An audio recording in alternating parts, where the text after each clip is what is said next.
pergi ke pasar beli bahan-bahan buat jualan. Assalamualaikum, halo guys, apa kabar kalian semuanya? Berjumpa lagi dengan aku. Semoga kabar kalian semuanya baik-baik saja dimanapun kalian berada dan disehatkan selalu. Oke guys, seperti yang kalian lihat, aku lagi ada di pasar. Tepatnya aku ada di pasar Kranji ya, meskipun jauh dari rumah, tapi harganya lumayan lah, miring-miring dikit buat bahan jualan. Ya namanya juga orang jualan, pastinya kepengen untung, betul apa bener? Tapi keuntungannya masih di jalur halal ya guys. Nah, tahap pertama di pasar, aku mau beli pisang buat bikin es kulkul nantinya. Jenis pisang yang aku beli yaitu pisang uli. Di sini aku beli pisangnya cuma 3 sisir karena aku nggak mau beli banyak-banyak dulu ya guys. Ya, semoga aja nantinya rame dan habis. Amin. Lanjut ke tempat lain, di sini aku mau beli basreng karena alhamdulillah beberapa warung udah habis basreng yang aku titipin. Setelah beli perbasrengan, di sini aku lanjut mau beli ayam filet dulu guys buat bikin cireng isi ayam suwir. Beli bahan-bahan buat jualan udah lengkap, di sini kita lanjut mau arah pulang guys. Untuk tahap pertama di sini aku mau ngolah bikin cireng dulu karena sebelumnya aku udah promosiin buat jualan cireng ayam suwir dengan sistem PO. Dan alhamdulillah ada beberapa list PO yang masuk pesanan cireng ayam suwir dengan permintaan frozen food. Jadi kali ini jajanan yang aku bikin cireng isi ayam suwir bisa dengan frozen food dan bisa juga dengan mateng guys. Nah, di sini langsung aja ada bahan-bahan buat perbumbuan ayam suwirnya. Ada cabai merah ukuran 5 ribuan yang tadi aku beli. Ini si cabenya nggak aku pakai semua ya, paling aku pakainya setengah aja dan disisain sedikit. Di samping cabai ada si bawang merah. Tadi aku beli bawang merahnya nggak begitu banyak ya guys, karena buat nambahin aja. Si bawang merah juga udah dikupas-kupas dan si cabai merahnya juga udah dibuang ujung tangkainya, lanjut dicuci bersih. Setelah dicuci bersih percabaian dan perbawangan, lanjut ke tahap si ayamnya. Nah, di sini sebelumnya ayamnya sudah aku cuci bersih, lalu aku rebus dengan rempah lengkoas dan jahe yang sudah digeprek, lalu dicampurkan dengan air rebusannya. Tujuan aku mencampurkan lengkoas dan jahe yang sudah digeprek itu supaya nggak terlalu amis. Oh iya, cara mensuwir-suwirkan ayamnya di sini aku masih pakai cara manual ya guys. Tapi kalian tenang aja ya, di sini aku udah cuci tangan bersih. Buat kalian yang mau lebih cepat mensuwir-suwirkan ayamnya bisa di chopper atau pakai blender. Setelah mensuwirkan ayam, di sini aku lanjut untuk merebus cabai merahnya dulu.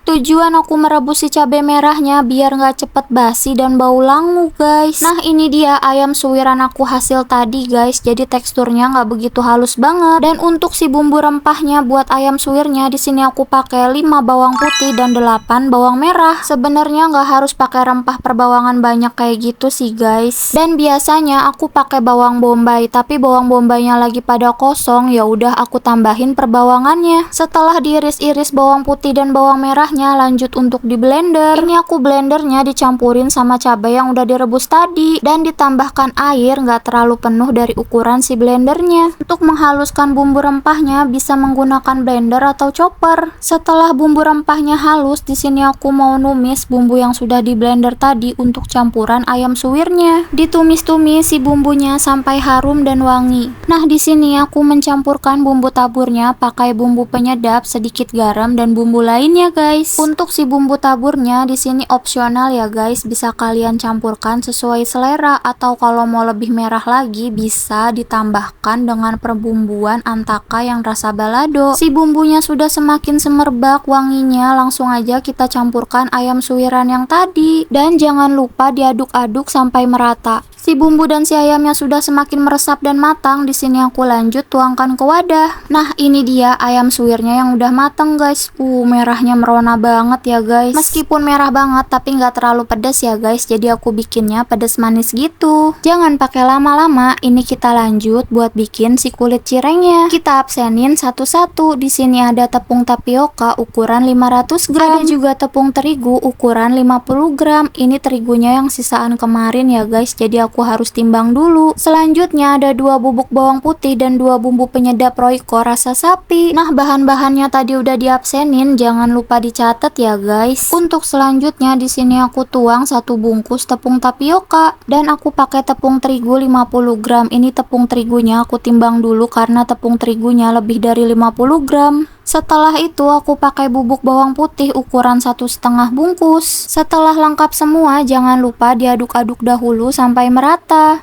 Oh iya guys, ada sedikit tips dari aku. Kalau untuk bikin cireng di sini harus pakai air rebusan ya guys, nggak bisa air termos atau air yang sudah matang masih panas. Jadi untuk adonannya itu airnya harus bener-bener mendidih. Untuk si airnya di sini aku pakai ukuran 500 ml ya guys. Airnya sudah ditakar. Nah, di sini aku mau lanjut buat ngerebus airnya dulu guys. Ngerebus air sampai mendidih ya. Sambil nunggu airnya mendidih, nah di sini aku lagi mau parut keju dulu guys karena cirengnya ada isian keju juga. Rebusan airnya sudah mendidih, langsung aja dituangkan ke adonan tadi. Si airnya sudah dituangkan, langsung aja diaduk-aduk adonannya sampai merata dan adonannya tidak ada yang lengket.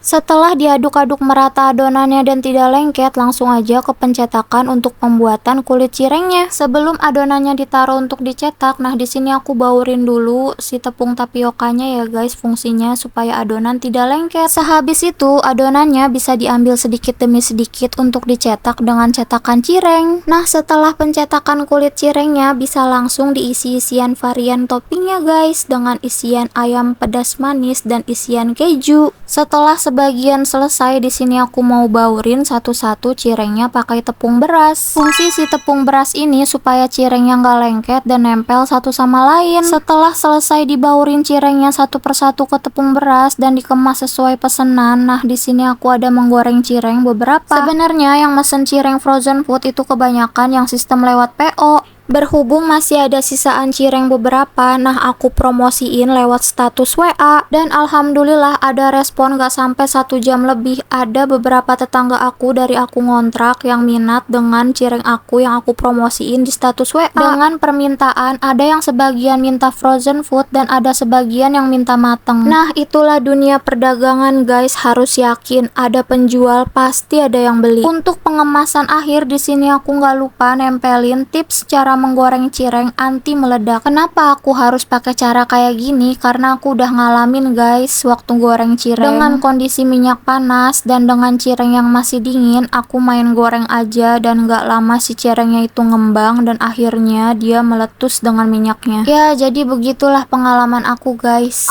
Nah, sampai di sini dulu videonya. Terima kasih udah sampai nonton di akhir video. Semoga kalian sehat selalu dan dilancarkan terus pintu rezekinya, serta diberikan kemudahan dimanapun kalian berada. Jangan lupa tetap bersyukur dimanapun kalian berada dan tetap bersyukur apapun pekerjaan kalian. See you next video and see you, bye-bye.